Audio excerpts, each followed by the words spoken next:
These are the Bible verses about love. God is love. A Bible verses on loving others, love within marriage, loving enemies, and agape love, God's love. How can we be a loving neighbors? The Bible verses about love reveal that our world has skewed the meaning of the true love, but God's word remains as steadfast. Through the source of knowledge, read and meditate this list of scriptures about love from the Holy Bible, then we can see the change and begin to change our heart and mind, because these Bible verses remind us of God's love and what it means to love others. Let us pray. Father, in the name of Jesus, we thank you that you are a God who forgives all our sins as we confess our sins to you. You are a forgiving God. Thank you that your love is perfect, it never fails, that nothing can separate us from your love. Fill us with your Holy Spirit, with the power of love that can make us a difference in this world and bring honor and glory to your name.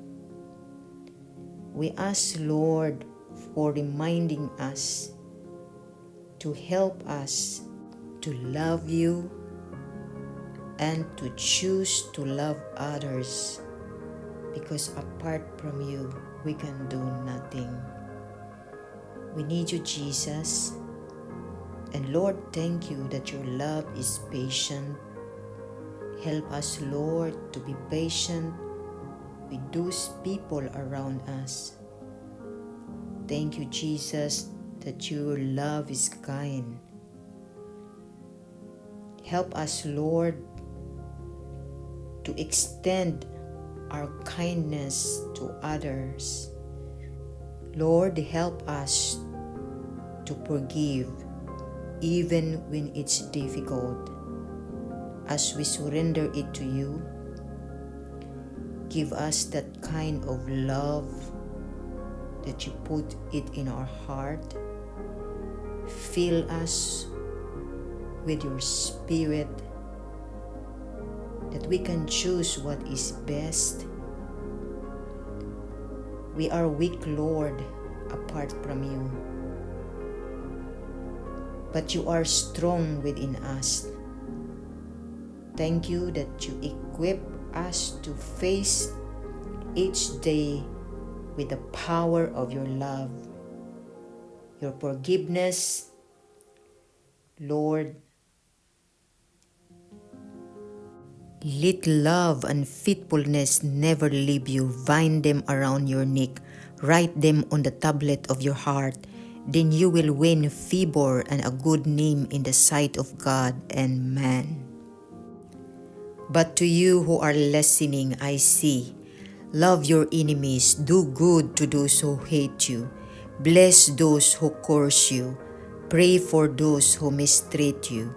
If someone slaps you on one cheek, turn to them the other also.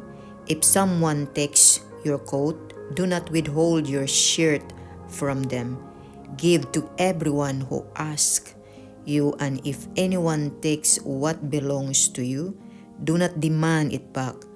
Do others as you would have them do to you. You have heard that it was said, love your neighbor and hate your enemy. But I tell you, love your enemies and pray for those who persecute you, that you may be children of your Father in heaven. He causes his sun to rise on the evil and the good, and sends rain on the righteous and the unrighteous. If you love those who love you, what reward will you get? Are not even the tax collectors doing that? And if you greet only your own people, what are you doing more than others? Do not even pagans do that? Be perfect, therefore, as your heavenly Father is perfect. But love your enemies, do good to them, and lend to them without expecting to get anything back. Then your reward will be great, and you will be children of the Most High, because He is kind to the ungrateful and wicked. Love is patient, love is kind, it does not envy, it does not boast, it is not proud, it does not dishonor others, it is not self-seeking, it is not easily angered, it keeps no record of wrongs. Love does not delight in evil but rejoices with the truth. It always protects, always trusts, always hopes, always perseveres. Love never fails. This is how God showed His love among us. He sent His one and only Son into the world that we might live through Him. This is love, not that we love God, but that He loved us and sent His Son as an atoning sacrifice for our sins. Dear friends, since God so loved us, we also ought to love one another. No one has ever seen God, but if we love one another, God lives in us, and His love is made complete in us. For God so loved the world that He gave His only Son, that whoever believes in Him should not perish, but have eternal life. Anyone who does not love does not know God, because God is love.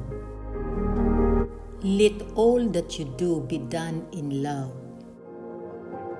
Above all, keep loving one another earnestly, since love covers a multitude of sins.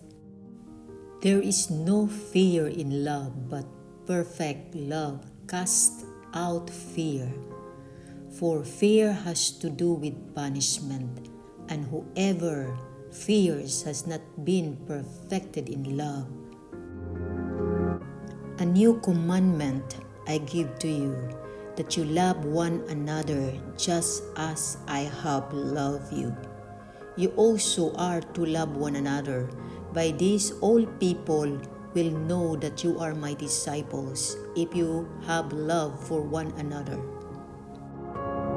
Above all this, put on love, which binds everything together in perfect harmony. Greater love has no one than this, that someone lay down his life for his friends. So now faith, hope, and love abide these three, but the greatest of these is love. We love because He first loved us.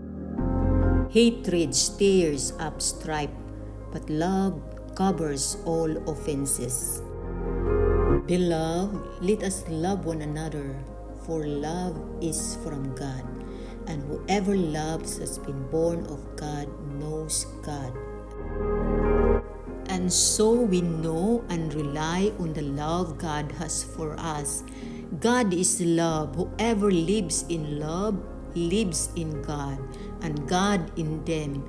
This is how love is made complete among us, so that we will have confidence on the day of judgment. In this world, we are like Jesus. There is no fear in love, but perfect love drives out fear, because fear has to do with punishment. The one who fears is not made perfect in love. We love because He first loved us. As the Father has loved me, so have I loved you. Now remain in my love.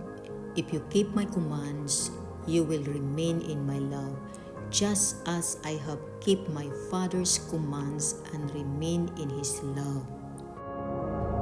My command is this: love each other as I have loved you. Greater love has no one than this, to lay down one's life for one's friends.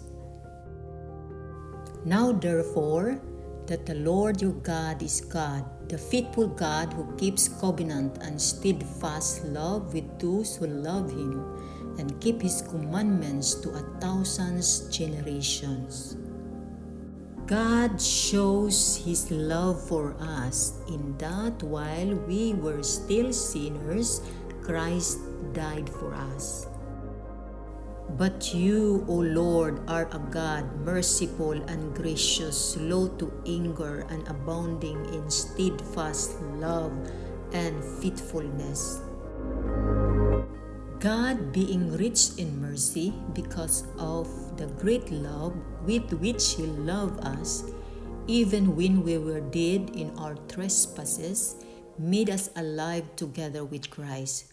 By grace you have been saved. See what kind of love that the Father has given to us, that we should be called children of God, and so we are. The reason why the world does not know us is that it did not know him. Love must be sincere, hate what is evil, cling to what is good, be devoted to one another in love, honor one another above yourselves. The most important one, answered Jesus, is this: Hear, O Israel, the Lord our God, the Lord is one. Love the Lord your God with all your heart, and with all your soul, and with all your mind, and with all your strength. The second is this: love your neighbor as yourself. There is no commandment greater than this. Love does no harm to a neighbor. Therefore, love is the fulfillment of the law. Be completely humble and gentle. Be patient, bearing with one another in love.